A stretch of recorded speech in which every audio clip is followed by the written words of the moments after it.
музей открыли в 2015 году, открыли его временной выставкой, но мы никому об этом не сказали, что она временная. Выставка называлась «Национальная память о ГУЛАГе», и, собственно, там около 30 музеев. Вот мы с ними вступили в такое партнерство, сотрудничество, и у них попросили предметы из их коллекции, которые соответствуют этой теме. Сделали такую подборку, и там больше сотни экспонатов. Дальше мы начали наблюдать, как эту экспозицию воспринимают посетители, музейные эксперты, то есть мы собирали критику, даже проводили исследования, где посетители останавливаются, сколько времени проводят, как они это смотрят, как они это воспринимают. Постоянная экспозиция, которая открылась в декабре 2018 года, называется «ГУЛАГ в судьбах людей и истории страны». И здесь вот судьбы людей — это выносится как бы вперед на первый план. У нас есть, например, ассоциация музеев памяти, это 36 музеев, которые входят в эту ассоциацию, и это абсолютно разные музеи. Есть там государственные музеи, есть частные музеи, музеи при церкви, при школе, и они, вот эти музеи, они как раз от Соловкова до Колымы, в основном это инициативы людей, которые были либо поддержаны, либо, наоборот, музей рождался, создавался вопреки. Они сделаны по-разному, и люди, которые эти музеи создавали, сейчас возглавляют, работают в них, они тоже и к этой теме относятся по-разному.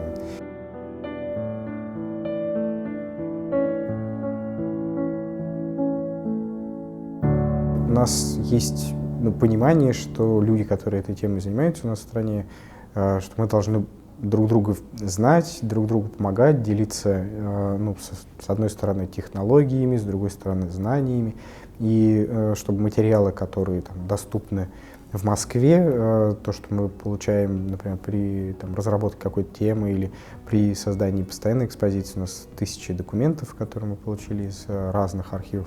Вот всем этим мы делимся со своими коллегами, в каком бы городе они не жили, не работали.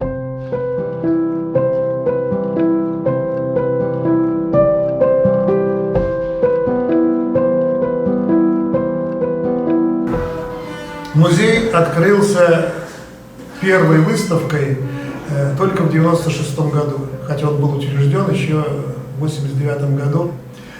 И это был первый музей подобной тематики истории политических репрессий на постсоветском пространстве. То есть, в общем-то, наш музей же не истории политических репрессий в Томском крае, наш музей истории политических репрессий, но на базе, так сказать, материалов нашего региона. Ну да, были какие-то другие персонажи, другие фамилии, имена, но хронология этих репрессий, масштабы этих репрессий, то есть они повторялись. Здесь приходят всегда, встречаются очень интересные люди. И вот это общение с людьми очень дорогого стоит. Ну, даже во многом, очень часто бывают такие исповедальные рассказы, когда рассказывают о своих родителях, рассказывают о бабушках, о дедушках, что они пережили. В общем-то, люди делятся очень сокровенным. То есть вот сейчас будет реэкспозиция музея, и новые экспонаты нужны. То есть и нам те же краеведы, те же владельцы частных музеев, которые есть, нам свои экспонаты передают уже в новой экспозиции. Я солидарен с той мыслью о том, что для нас сейчас сталинизм — это и вот эта командная административная система, которая существовала и которая распоряжалась жизнью людей, сказать, она еще и существует и сейчас. Вот для меня именно как раз сталинизм и ГУЛАГ, как вы говорите, о том, что именно в этом.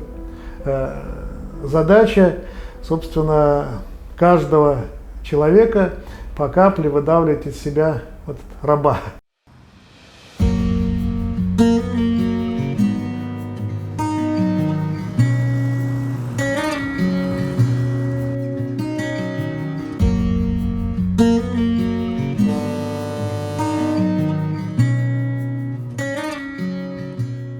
Так, давайте вам немножко расскажу, потому что музей у нас действительно очень такой своеобразный. Он у нас единственный частный музей в России именно такого профиля. Основал наш музей адвокат. И вот все, что мы сейчас будем смотреть в первом помещении, создано действительно в местах лишения свободы. Абсолютно все вещи их руками. И наш музей вошел в 12 самых интересных музеев России. Не самых лучших, а самых интереснейших. И по Ярославской области, по-моему, 3 музея, вот в том числе наш музей. Просто он необычный, он взял необычностью, да, оригинальностью, да, и просто, ну, это другая сторона жизни, по которой никто не знает, никто не хочет говорить. Ну, хотя бы здесь-то можно показывать-то ее. Вот. А тюремное искусство, это вот он неубиваемый. Туда все стараются приехать, едут туда специально, сидят проездом обязательно. Были случаи вот весной, даже ночевали в машинах, просто не успели попасть. В гостинице были заняты, ночевали в машинах, чтобы просто попасть нужно было. Потому что слишком хорошие отзывы о нем, необычные отзывы. Иногда просто из подручного материала, который оказывается у них под рукой, они создают достаточно своеобразные вещи. И вот очень интересная работа у них получается на обыкновенной тюремной простыне, потому что простыня для них – самый доступный материал. Рисуют краски, гелевые ручки, шариковые ручки. У нас и гитара не совсем обычная, потому что барабан папье-маше, струна кордовая нить, но она в рабочем состоянии, и она у нас звучит. Хотя была изъята в 1991 году у нас в Ярославле в местах лишения свободы. Игральные карты запрещены, это азартная игра, но изготавливать тоже из того, что есть. Просто потом одевается рубашечка именно с их символикой, карты готовы. Ну а верхние будете смотреть, там все правление Ельцина, так что вдруг кого подзабыли, все там. То шестерка, кто и туз, карты необычные.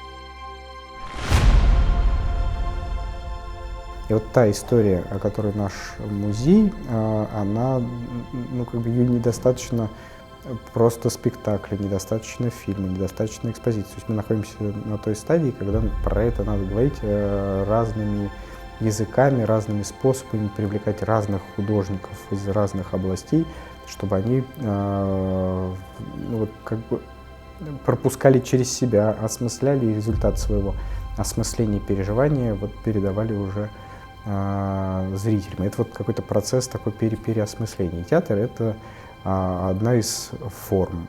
Так получилось, что наш спектакль, который музей, собственно, спродюсировал, спектакль по Чингизу Айтматову «И дольше века длится день», стал лучшим кукольным спектаклем, по-моему, 2018 года, если не ошибаюсь, и получил «Золотую маску». Ну, мы поняли, что мы можем вот этим уже более профессионально заниматься. Понятно, что это для музея совсем не, ну, как-то не свойственно, не характерно. Ну, музей обращается к театру, но, кажется, не до такой степени, чтобы уже выпускать репертуарные спектакли и получать за это золотые маски. Но ничего не поделаешь, вот такая у нас судьба.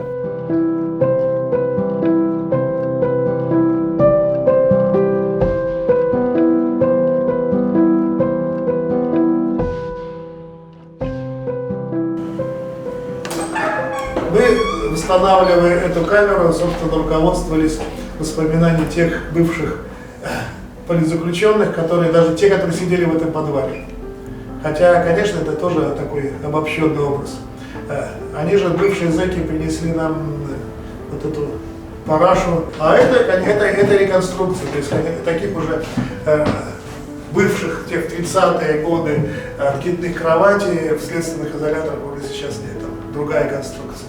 Поэтому мы вот эти двери поднимались, они закрывались на замок, и находившийся в камере человек, просто он вынужден был ходить взад-вперед, не присесть, не прилечь, и только лишь после отбоя, сказать, эти кровати можно было опустить. Все-таки в этом зале мы сделали экспозицию, во-первых, как бы показывающих, что здесь была не просто тюрьма, а был следственный изолятор, и были места рабочие, места для сотрудников НКВД, которые осуществляли допросы. Это было не в подвале, это было на верхних этажах, на первом, втором этаже. Но они были, и здесь поэтому такая вот экспозиция кабинета следователя, где опять же можно у нас для посетителей ощутить себя, так сказать, в качестве следователя или в качестве подследственного. Разные впечатления, люди разные, с разной психикой. Для многих просто боятся даже в камеру заходить. И я вижу таких людей. Кто-то приходит и здесь начинает фотосессию устраивать. Я тоже это вижу. Поэтому для кого-то это как прикол. Хотя мы понимаем, что наш музей не для прикола создавался. Это все равно, что, извините, сфотографироваться возле газовой печи в Освенциме, да, вот, и пропозировать. Ну да, о том, что как сейчас это модно, зафиксировать, что я здесь был, да, это можно в разных формах сделать.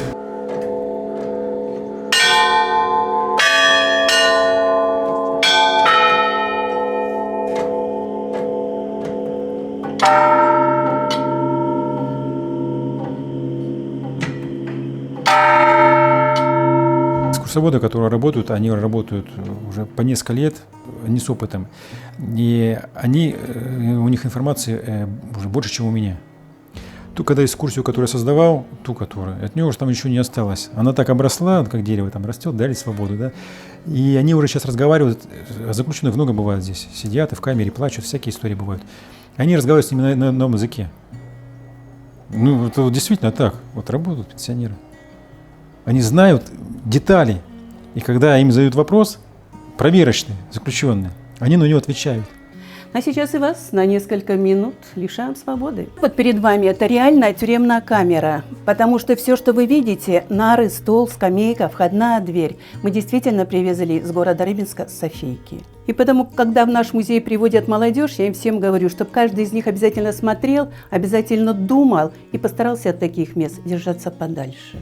Ну, большинство людей это нормальных, здоровых. И они уходят отсюда. Это как вирус. Вот он попадает информационно к ним, и он остается. Они увидели эту камеру. Вот этот негатив, вот эта серость, вот эти робы, которые где в фильмах это видели, да, вот это такая классическая американская такая роба. Вот. И они с этим уходят. Все равно. Как бы они не пришли сюда развлекаться. Поэтому музей социально направленный.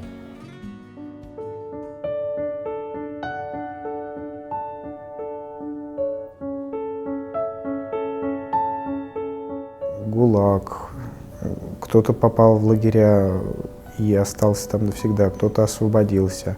Были, помимо ГУЛАГа, расстрелы, была война, блокада Ленинграда. Вот это все, произошедшее с нами в 20 веке, это такой сложный, тяжелый опыт, который, кажется, мы до сих пор не осознали, не пережили, не прожили. Если у нас на территории нашей страны вот есть места массовых захоронений, где десятки тысяч, просто в одном месте могут десятки тысяч захоронены быть сограждан, и там может быть свалка, мы не знаем, границы этих захоронений, строятся какие-нибудь коттеджные поселки на этих местах. Ну, то есть это на самом деле какой-то такой уровень, так мягко скажем, не цивилизованный. Мне кажется, это недопустимо, и чтобы выйти из этого состояния, нужно это переосмыслить, описать, рассказать разными способами. Конечно, для меня нахождение 30 лет в этих подвалах, работа в этом музее, она такой, знаете, эстетического удовлетворения не приносит. То есть это каждый день говорить о трагедиях, вспоминать эти трагедии, то есть это все через себя проходит. Но я считаю, что об этом нужно говорить, чтобы как-то пробудить сочувствие, сопереживание, пробудить какие-то чувства гражданской ответственности в людях, которые приходят в этот музей.